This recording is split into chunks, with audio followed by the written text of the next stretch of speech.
क्या हुआ गुड्डू भैया के साथ? क्या गुड्डू भैया जिंदा हैं या मर गए? आइए दोस्तों सुनते हैं स्टोरी मिर्ज़ापुर सीज़न 2 की। तो दोस्तों वेब सीरीज़ के सीज़न 2 में कुल 10 एपिसोड हैं और मैं आपको एपिसोड के हिसाब से कहानी को सुनाने वाला हूँ। तो दोस्तों पहला एपिसोड है ढेंगुल।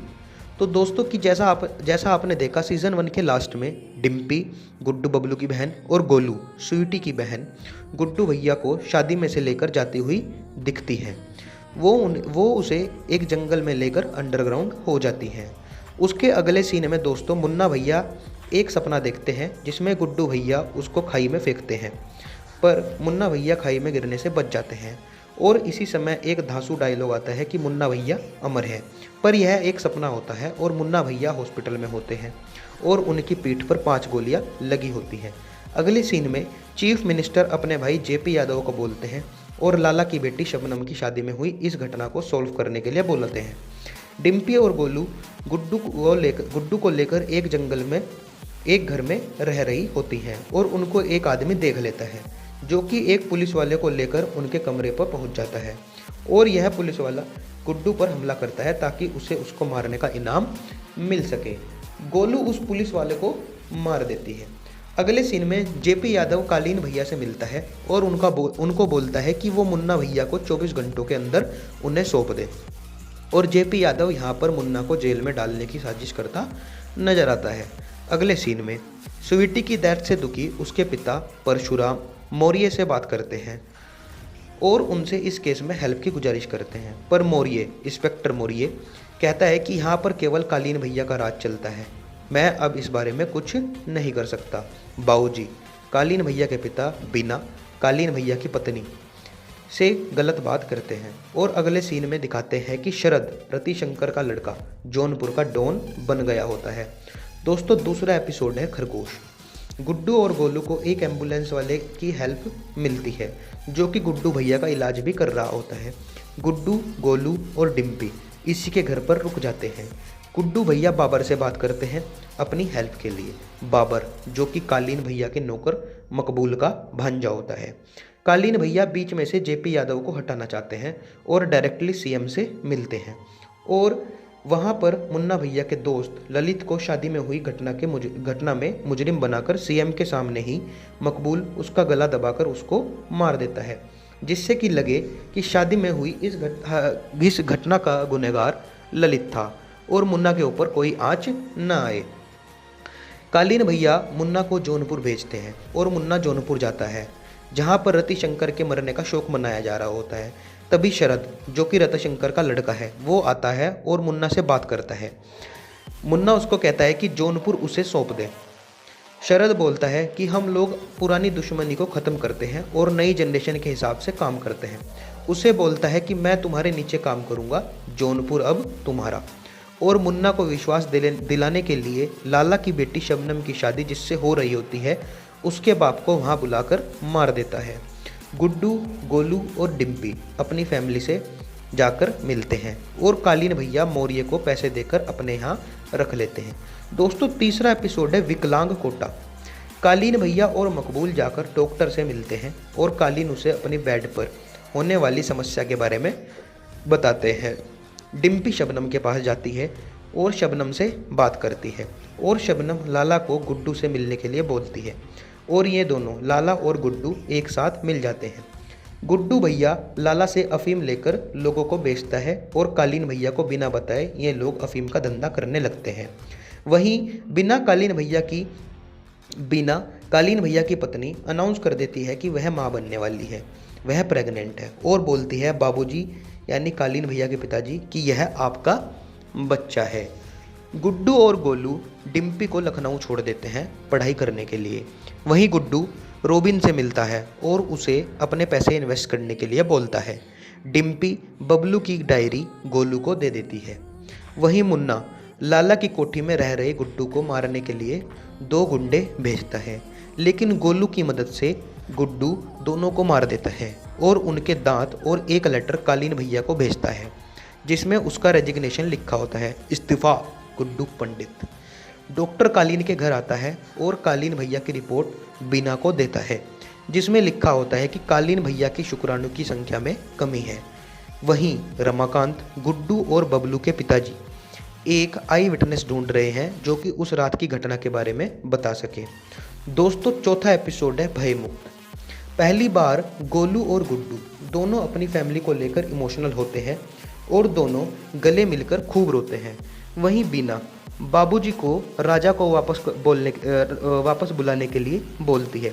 दोस्तों राजा वही नौकर है जिसका लिंग बीना ने काट दिया था। वहीं चुनाव का समय आता है और मुन्ना सीएम की बेटी माधुरी जो कि एक विधवा है के साथ रैली करता है जिसका मोटिव होता है भयमुक्त पूर्वांचल। गुड्डू की हेल्थ धीरे धीरे सही हो रही है और बीना राजा को बताती है कि यह तेरा बच्चा है। गुड्डू और गोलू लखनऊ जाते हैं और गुड्डू डिम्पी के कमरे में रोबिन को पाता है, जहां रोबिन बोलता है कि मैं तो यहाँ स्टडीज़ के लिए आया हूँ। वहीं कहानी में एंट्री होती है एक नए गैंग की जो है बिहार का गैंग। दोस्तों गोलू एक बिहारी से मिलती है जिसका नाम है शत्रुघ्न त्यागी। रोबिन के ऑफिस में वो वहाँ पर इन्वेस्ट करने के लिए जाती है। वहीं कालीन भैया को गुड्डू के अफीम के धंधे में डिस्टरबेंस के बारे में पता चलता है। कालीन भैया के यहाँ पर डिस्टरबेंस के बारे में पता चलता है। कालीन भैया के यहाँ पर एक मीटिंग बुलाई जाती है जहाँ पर शरद अफीम का धंधा करने वालों से ज़्यादा प्रॉफिट देने के लिए बात करता है। शरद और मुन्ना वाइन शेयर करते हैं और गुड्डू भैया को पकड़ने का प्लान बनाते हैं, जहां पर शरद एक अफीम खरीदने वाला बनकर गुड्डू से मिलता है और यहां पर गुड्डू, शरद और मुन्ना के बीच गैंगवार होता है और तीनों को छोटी मोटी चोट लगती है। दोस्तों पांचवा एपिसोड है लंगड़ा। कालीन भैया मुन्ना और शरद पर गुस्सा करते हैं। वहीं मुन्ना मकबूल को बताता है कि बाबर भी गुड्डू के साथ शामिल है। शरद भी बिहार के गैंग जो कि दद्दा चला रहे हैं उनके बड़े बेटे को जानता है और वो मुन्ना को दद्दा के बड़े बेटे से मिलवाता है। वहीं बीना अपने मायके आ जाती है लखनऊ और वह वहाँ पर गोलू और गुड्डू को देखती है और ये तीनों मिलकर त्रिपाठी फैमिली को गिराने के लिए एक साथ काम करते हैं। और गोलू को बबलू की डायरी से पता चल जाता है कि त्रिपाठी फैमिली को केवल उनकी फैमिली तोड़कर ही गिराया जा सकता है। इधर मुन्ना और माधुरी के बीच संबंध बन जाते हैं। गुड्डू भैया बलिया के गुंडों की पिटाई कर वहाँ के बाहुबली भी बन जाते हैं। गोलू रोबिन को बोलती है कि वो उसे शत्रुघ्न त्यागी से मिलाए जो कि दद्दा के छोटे बेटे हैं। वहीं शबनम और गुड्डू एक डेट पर जाते हैं। मकबूल बाबर को अपने घर बांधकर रख लेता है। इधर बीना गुड्डू और गोलू को इन्फॉर्म करती है कि कालीन भैया मुन्ना और उनकी सारी सिक्योरिटी के लोग लखनऊ में हैं चुनाव की एक बड़ी रैली के सिलसिले में, और गुड्डू और गोलू ये दोनों मिर्ज़ापुर में एंट्री कर जाते हैं। दोस्तों यहाँ से स्टार्ट होता है एपिसोड 6 अंकुश। गुड्डू और गोलू मिर्ज़ापुर में कालीन भैया की गन फैक्ट्री को जला देते हैं और कालीन भैया इस घटना को लेकर सीएम से यह बोल देते हैं कि यह पुलिस की कार्रवाई थी जिससे कि सीएम को चुनाव में फ़ायदा मिल सके। वहीं रोबिन डिम्पी के करीब आ जाता है। अगले सीन में कालीन भैया सीएम से मिलते हैं और मुन्ना और माधुरी की शादी के बारे में बात करते हैं। वहीं रमाकांत को मिलते हैं चचा। दोस्तों याद है सीज़न 1 वाले चचा? हाँ वही चाचा रमाकांत को मिलते हैं और यह मुन्ना के खिलाफ उस रात शादी में हुई घटना के बारे में गवाही देने के लिए तैयार हो जाते हैं। इधर राजा घर का नौकर बाबर को मकबूल की कैद से छुटा देता है। गुड्डू जेपी यादव से बात करता है जो कि अपने भाई पर कालीन भैया से नज़दीकी बढ़ाने को लेकर गुस्सा है और जेपी यादव सीएम बनना चाहता है। वहीं मुन्ना और माधुरी की शादी हो जाती है और मुन्ना माधुरी को बोलता है कि हम दोनों की शादी एक समझौता है और मैं तुमसे प्यार नहीं करता। माधुरी बोलती है ठीक है, तो हमारे बीच कोई शारीरिक संबंध भी नहीं बनेगा। वहीं सीएम चुनाव जीत जाते हैं और कालीन भैया को कॉमर्स एंड इंडस्ट्री मिनिस्टर बना देते हैं। इधर गुड्डू और गोलू त्यागी गैंग से मिलते हैं और उनसे अफीम के व्यापार के बारे में बात करते हैं, लेकिन वो अफीम के व्यापार को ठुकरा देते हैं। दोस्तों यहाँ से स्टार्ट होता है एपिसोड नंबर 7 ऊद बिलाऊ। यहाँ पर दोस्तों गुड्डू और गोलू दोनों एक दूसरे को स्ट्रॉन्ग बनाते हैं और गुड्डू बलिया का बाहुबली बन जाता है। इधर गुड्डू शबनम के करीब आने लगता है और गोलू दद्दा त्यागी के छोटे बेटे शत्रुघ्न त्यागी के साथ शारीरिक संबंध बनाती है। दोस्तों स्टार्टिंग होती है एपिसोड 8 की, जिसका टाइटल है चोचक। दोस्तों इस एपिसोड में गुड्डू अपने आप को और स्ट्रॉन्ग बनाता है और गुंडों को अपने साथ जोड़कर अपनी गैंग तैयार करता है। एपिसोड 9 दोस्तों, बटर स्कॉच। यहीं जेपी यादव सीएम को मरवा देता है और खुद सीएम बन जाता है, लेकिन माधुरी सीएम की बेटी और कालीन भैया जेपी यादव को फंसा देते हैं, जो कि जेपी यादव की सेक्रेटरी ही उसकी एक शारीरिक संबंध बनाते हुए टेप बना लेती है और उस पर आरोप लगाकर उसे सीएम से हटवा देते हैं और मुन्ना की पत्नी माधुरी सीएम बन जाती है। लास्ट एपिसोड है दोस्तों, किंग्स ऑफ मिर्ज़ापुर।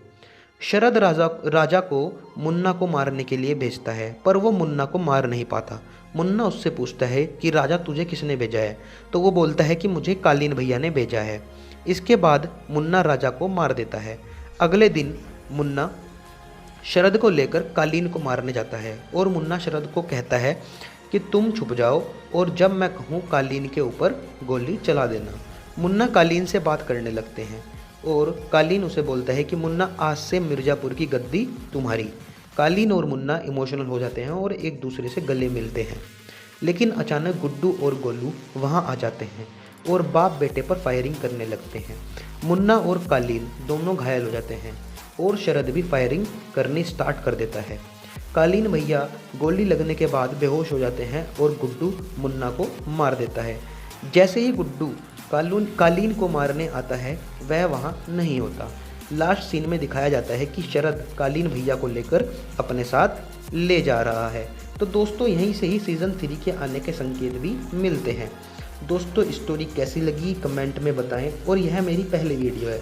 सो अगर आप चाहते हैं कि मैं और भी स्टोरी आपको बताऊं तो मेरे चैनल फिल्म स्टोरी टेलर को सब्सक्राइब करें और मुझे सपोर्ट करें, जिससे कि मुझे आगे और भी वीडियो बनाने के लिए मोटिवेशन मिलता रहे। दोस्तों वीडियो को लाइक करें, शेयर करें व कमेंट करें। धन्यवाद। आपका दोस्त वासु।